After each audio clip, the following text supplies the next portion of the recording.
Salon de la presse au futur, édition 2022, 6 et 7 décembre pour être précis. Marc Leprat, bonjour. Bonjour. Marc Leprat, vous êtes le fondateur de ViewPay. On a déjà eu l'occasion de se rencontrer à plusieurs reprises. Vous pouvez rappeler quelles sont les particularités, les spécificités de votre société ? Oui, bien sûr. ViewPay, en fait, c'est le fondateur d'un système qui s'appelle l'Advert Payment. Advert Payment, c'est un mot valise qui contient advertising et payment. Donc du coup, c'est une manière de payer, non pas en fait en argent sonnant et trébuchant, mais de payer en accordant en fait son attention à une publicité. Alors pour être tout à fait concret, ça veut dire que le lecteur d'un magazine, le lecteur d'un quotidien national va accéder à un article précis sur le net et effectivement là on va lui demander s'il veut s'abonner au journal ou s'il souhaite simplement lire l'article. Et s'il souhaite lire uniquement un article, vous lui proposez en contrepartie d'accepter de regarder une pub. Alors exactement, c'est en fait les éditeurs sont tous partis dans une voie qui est une voie stratégique pour eux, qui est en fait la voie de l'abonnement, qui nécessite de bloquer certains articles. Donc du coup, tous les articles ne sont pas disponibles. Et donc ces articles qui sont bloqués, en fait, ils peuvent être accédés dans des conditions qui sont définies par l'éditeur. C'est pas illimité, mais ils peuvent être accédés avec de l'advert payment. Oui, parce que concrètement, ça veut dire que quelqu'un qui va consulter un article du Figaro ou du Parisien, c'est pas pour autant qu'il a envie de lire tout le journal. Alors en fait, si on regarde de manière très concrète les chiffres, le meilleur éditeur d'un point de vue d'abonnement, c'est le New York Times. Et le New York Times a annoncé en fait avant l'été qu'ils avaient atteint en fait leur plafond de verre en nombre d'abonnés. Alors c'est énormément d'abonnés, mais ça ne représente que 4% de leur audience. Et donc là, on s'aperçoit en fait que s'ils ont atteint le plafond de verre avec 4% de leur audience, la question c'est qu'est-ce qu'on fait des 96% qu'on n'a pas transformé et eux, en fait, ça fait 12 ans qu'ils y travaillent avec des moyens absolument considérables en recrutant les meilleurs de la Silicon Valley pour tout ça. Donc du coup, la question se pose. Et ils ont trouvé la réponse ? Alors ils ont trouvé une réponse. Je ne sais pas si c'est la réponse, mais ils ont trouvé une réponse qui est de diversifier en fait le nombre de sujets qu'ils traitent. Le New York Times, c'est un journal d'actualité, mais ils ont aussi en fait un site de recettes, ils ont un site de jeux avec des mots fléchés, des sudoku, etc. Sure. Et ils viennent de racheter, ça fait moins d'un an, un site de sport qui leur permet en fait d'avoir à nouveau en fait une audience à transformer. Donc ils vont là en fait générer encore de l'abonnement.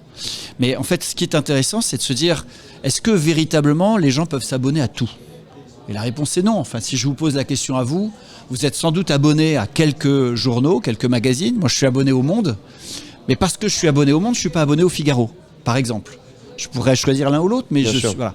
Et je vais pas m'abonner. Et en même temps, en étant abonné au Monde, par exemple, c'est pas pour autant que vous allez lire tous les jours l'intégralité du journal. Bien sûr que non. Bien sûr que non. Et c'est vrai que c'est une frustration qu'on n'a plus sur le digital. C'est une remarque, mais qui est intéressante. Lorsque j'achetais le Monde, lorsque je n'étais pas abonné, que j'achetais le Monde papier, j'avais toujours cette frustration d'avoir lu 2 articles et je me disais c'est vraiment du gâchis. Mais en même temps, pour lire vraiment Le Monde au quotidien, il faut 3-4 heures.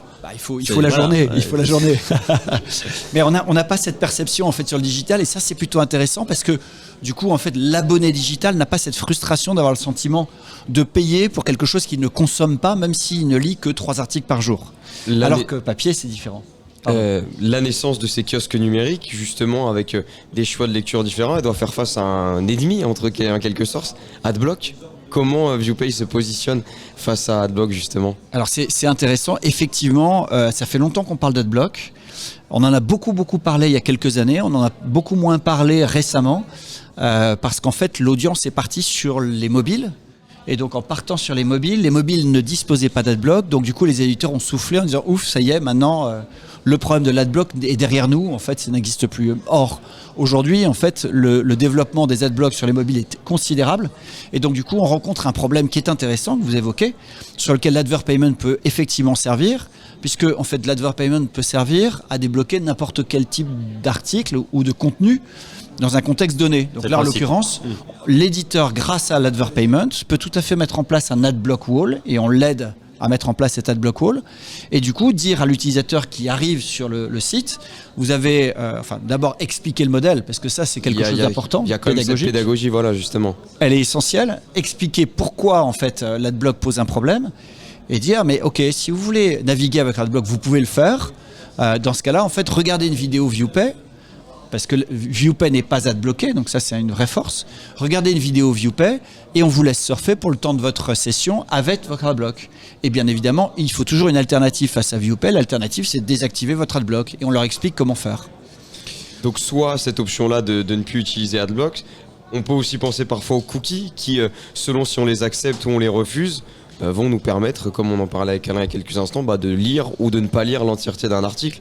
Comment justement ViewPay se positionne par rapport à ça? Alors c'est la même chose, c'est à un moment donné en fait, l'éditeur décide de conditionner l'accès et la lecture, et la lecture de ces articles à ce qu'il veut. C'est lui qui décide, hein, c'est lui qui est le maître. Et ViewPay en fait est une solution qui lui permet, qui fonctionne complètement en cookieless et qui lui permet en fait de proposer une alternative au consentement. Aujourd'hui, en fait, beaucoup d'éditeurs sont partis sur une logique d'abonnement et c'est formidable. Dire, abonnez-vous ou consentez.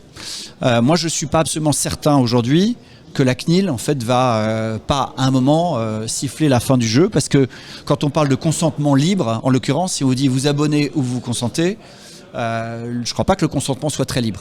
Et une des pistes qui était un consentement un peu modéré, on va dire. Forcé.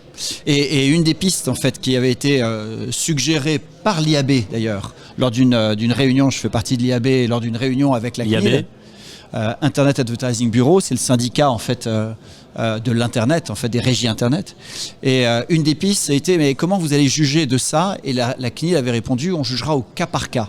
Alors ça suffit pas pour avoir une position qui est stable, mais en l'occurrence en fait la personne, le président de l'IAB en fait avait dit mais est-ce que par exemple vous pourriez regarder s'il y a une répartition entre les options qu'on propose, et s'il y a des gens qui consentent et des gens qui ne consentent pas et qui prennent l'autre option, vous considériez que du coup en fait le consentement est libre. Et la CNIL avait répondu, c'est une piste intéressante, mais elle n'avait pas répondu de manière formelle. La clé, encore une fois, ici, elle repose sur le fait que l'abonnement dépend du profil. Entre la conversion de l'engagement jusqu'à l'abonnement, il faut qu'il y ait un engagement fort du client ou du prospect qui le lit, et justement c'est ça qui est décisif, qui fait que selon l'importance qu'on porte à l'article, le cookie sera pertinent ou pas finalement. Absolument, et ça c'est valable pour tout. C'est-à-dire qu'en fait, si je suis engagé vis-à-vis d'un média, je vais désactiver mon adblock. Si je suis engagé vis-à-vis d'un média, je vais accepter de consentir. Si je suis engagé vis-à-vis d'un média... de reconnaissance finalement dans les propos qui sont diffusés. Oui. Et je vais aussi m'abonner. Aussi, parce oui, que le stade ultime, c'est celui-là. Le stade ultime, c'est celui-ci. Ouais, on en revient toujours exactement. à et cette donc du coup, en fait, ViewPay nécessité de provoquer un abonnement à un moment donné. Ça. Et ViewPay, en fait, est dans tout ce dispositif pour aider les éditeurs à générer de l'abonnement, à générer en fait du consentement, à générer en fait de la désactivation d'adblock, parce qu'en l'occurrence, les régies perdent énormément. Mais la problématique du New York Times dont on parlait tout à l'heure, elle est la même pour la presse nationale française. Pas tout à fait. Il y a une particularité, c'est qu'en fait, ils ont 100 millions de visiteurs uniques. Sur le New York Times. Sur le New York Times. Trouver un éditeur français qui a 100 millions de visiteurs uniques. C'est compliqué. Oui, c'est clair. Et 4% de 100 millions, ça fait 4 millions. Qui est totalement différent. Oui, bien sûr. Non, mais c'est ça le point. C'est 4% de 100 millions, c'est beaucoup. Et ça fait beaucoup, beaucoup d'argent. Mais si vous prenez en fait une audience plus petite, et si 4% est chiffre magique, j'en sais rien, j'observe, hein, 4% d'une petite audience, ça va pas faire grand-chose. Et moi, je pense en fait que l'avenir de la presse, qui est compliqué, hein, c'est l'avenir en tout cas des revenus de la presse, c'est forcément un mix entre différentes solutions. Et donc, bien évidemment, l'abonnement, c'est une certitude, et c'est le revenu le plus stable et le plus sûr, on le voit bien en tant que crise, pour une entreprise. Pérenne. La publicité, c'est une solution. Après, il faut voir comment on fait de la publicité. Si on fait de la publicité en fait en bradant ses prix, on va pas avoir beaucoup de revenus en fait. Si on fait une publicité qui a de la valeur, et notre système a beaucoup de valeur. C'est le cas des publicités qui sont de plus en plus ciblées, où on part sur du yield.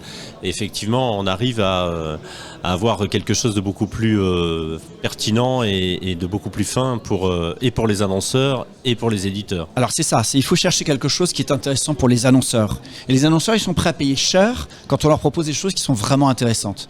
Le ciblage, c'est une chose, même s'il est un peu remis en cause avec la directive e-privacy, elle complique pas mal les choses. Et la performance du ciblage, c'est encore mieux. Alors la performance du ciblage, c'est une chose, mais il n'y a pas que ça. Et je le dis souvent, en fait, quand on me pose des questions sur ça, je dis, en fait, il faut faire mieux. Aujourd'hui, en fait, l'ennemi numéro 1 de la presse, c'est pas les autres acteurs de presse, c'est les GAFA.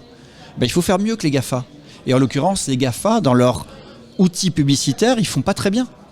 En fait, ils font des choses qui sont pas visibles, qui sont pas, quand il s'agit de vidéo, on est beaucoup sur la vidéo, qui sont pas complets.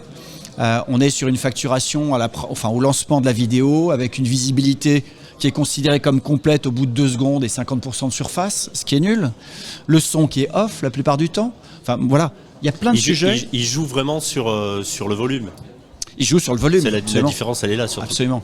Et nous, on joue pas sur le volume. Nous, on n'a pas des volumes qui sont énormes par rapport à ces acteurs. Enfin, par rapport à ces acteurs.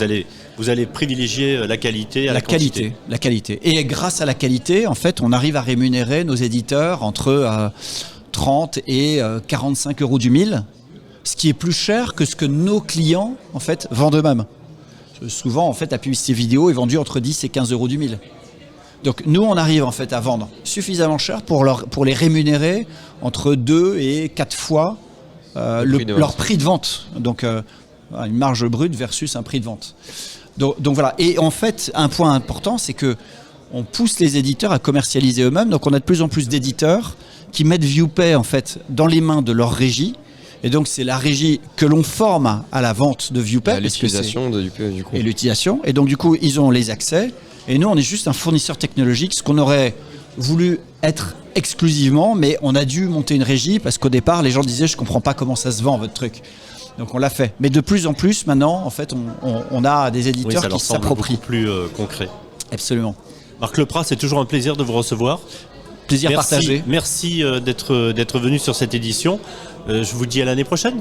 Certainement. Avec plaisir. Certainement. Merci beaucoup. Vous représentez, je vous le rappelle, la société ViewPay. Vous êtes le fondateur de ViewPay. Merci Marc Leprat. Merci beaucoup.